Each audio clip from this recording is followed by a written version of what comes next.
Guys, good morning. কেমন আছো তোমরা সবাই? ওয়েলকাম তোমাদের নতুন একটা ব্লগে। ঘড়িতে বাজছে এখন 8:30 মতো। আজকে আমি একটু ঘুম থেকে দেরি করেই উঠেছি, তারপর এক্সারসাইজ করা আমার হয়ে গেছে। আর কালকে রাতে আসলে ঘুমটা আমার খুব ভালো হয়েছে। দুদিন এত গরম পড়েছিল, মানে রাত্রেবেলা ভালো করে ঘুমই আসছিল না, কিন্তু কালকে রাত্রিবেলার দিকে দেখলাম ওয়েদারটা বেশ ভালো হয়ে গেছিলো। বাইরে খুব সুন্দর হাওয়াও দিচ্ছিলো, হয়তো আশেপাশে কোথাও বৃষ্টি হয়েছে। তো আজকের ওয়েদারটাও খুব ভালো। চলো তোমাদের দেখাচ্ছি আজকের ওয়েদার। আকাশে হালকা হালকা মেঘ এখনও রয়েছে, পুরো ক্লাউডি একটা ওয়েদার হয়ে রয়েছে। দেখা যাক বেলা পর্যন্ত কি হয়। সকালের দিকে তো এরকমই থাকে, বেলার দিকে আবার প্রচুর গরম বেড়ে যায়।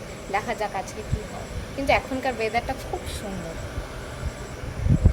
দাঁড়িয়ে থাকতে তো এখানে বেশ ভালো লাগছে, বেশ ঠান্ডা ঠান্ডা ওয়েদার, সুন্দর হাওয়া দিচ্ছে। কিন্তু আমার এক্সারসাইজ জাস্ট কমপ্লিট হলো, এখনও বেডটাও ক্লিন করিনি। এখন তাড়াতাড়ি করে ঘরে যাই, গিয়ে বেডটা ক্লিন করে নিই।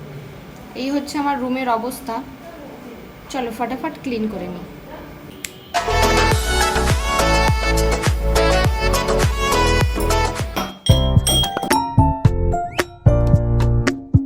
আর পেছনে কালকের যে শুকনো জামা কাপড়গুলো ছিল সেগুলোই রাখা রয়েছে, আমি এসে ফোল্ড করছি।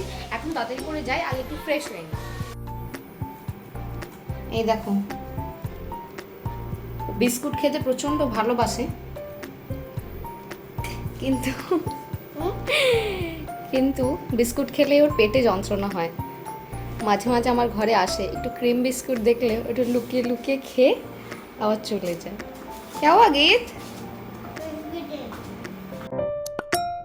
স্নান করে ফ্রেশ হয়ে নিয়েছি আমি, এখন করছি একটু স্কিন কেয়ার।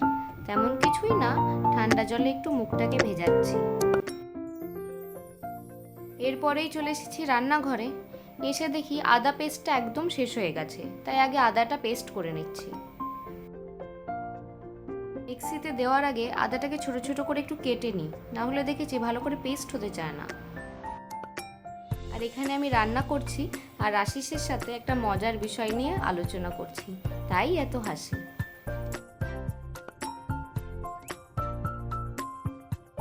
এখানে আদা পেস্ট করাও আমার হয়ে গেছে। এইটুকু আদা আমার 4-5 দিন চলে যাবে। আজকে রান্না হচ্ছে আলু বেগুনের তরকারি। আলু বেগুনের তরকারি একটু কেমন কেমন শুনতে লাগলেও খেতে কিন্তু খুব টেস্ট হয়। এই আলু বেগুনের তরকারি আমি মেনলি বিয়ে হয়ে শ্বশুরবাড়ি যাওয়ার পরে শিখেছি। বিয়ের আগে আমি কখনো আলু বেগুনের তরকারি খাইনি। বিয়ের পর আমার শাশুড়ি মায়ের হাতেই প্রথম আলু বেগুনের তরকারি খাই। আমি তো তাও যেমন তেমন করে রান্না করছি, কিন্তু ওনার হাতে আলু বেগুনের তরকারি খুবই টেস্ট। এরকম একটা কন্টেনার নিয়ে নিয়েছি, এটার মধ্যে দিয়ে দিয়েছি টিস্যু পেপার, আর লঙ্কার যে বোটাগুলো হয় সেগুলো ছাড়িয়ে নিয়েছি। এখন লঙ্কাগুলো এর ভিতরে দিয়ে দিচ্ছি। মাকেও দেখেছি এইভাবে লঙ্কাগুলোকে স্টোর করে, তাহলে লঙ্কা বেশ অনেক দিন পর্যন্ত ভালো থাকে, না হলে লঙ্কাগুলো পচে যায়। এত লঙ্কা তো আমাদের লাগে না, দুজনের রান্না বেশ অনেক দিনই যায়। এইভাবে রাখলে ব্যাপারটা অনেক দিন পর্যন্ত থাকে, এই জন্য আমি এইভাবেই স্টোর করে রেখেছি। এবার এইভাবে ফ্রিজে রেখে দেবো, বেশ অনেক দিন চলে যাবে। একদম ক্লিন করে নিয়েছি। আশিস খাওয়া দাওয়া করে বেরিয়ে গেছে ডিউটিতে। আজকে আমার লাঞ্চ বানাতেও একটু লেট হয়ে গেছিলো, আর ওরও একটু তাড়াহুড়ো ছিল, এর জন্য ও আগে আগে খেয়ে বেরিয়ে গেল। আর এখন ঘড়িতে 1:45 মতো বাজছে। এখন আমি যাই, তুই আমার লাঞ্চটা করে দিই। লাঞ্চ নেওয়া আমার হয়ে গেছে, এখন তাড়াতাড়ি করে খাবারটা খেয়ে নেব।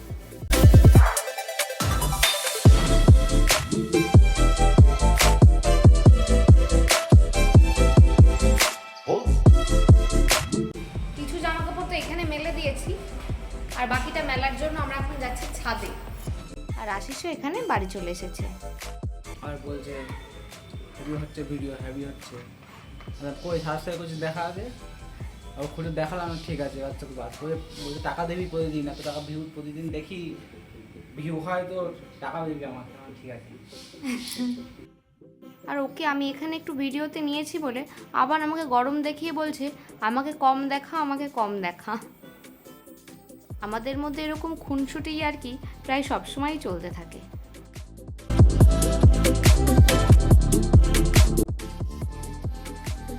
চলে এসেছি আমরা ছাদে, এবার বাকি জামা কাপড়গুলো ঝটপট মেলে দিয়ে নিই। আমি কিছুদিন আগে কেঁদেছি, টি শার্ট অর্ডার দিয়েছিলাম, সেখান থেকেই একটা এসেছে। খুলে দেখি কোন টি শার্টটা এসেছে।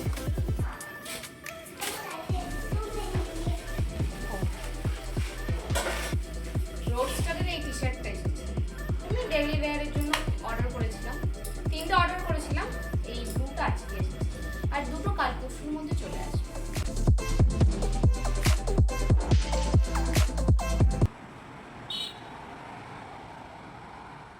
রাত 11:30 মতো বাজছে, ডিনারও আমাদের কমপ্লিট হয়ে গেছে। আজকের ভিডিওটা এইটুকুই, দেখা হচ্ছে নেক্সট ব্লগে।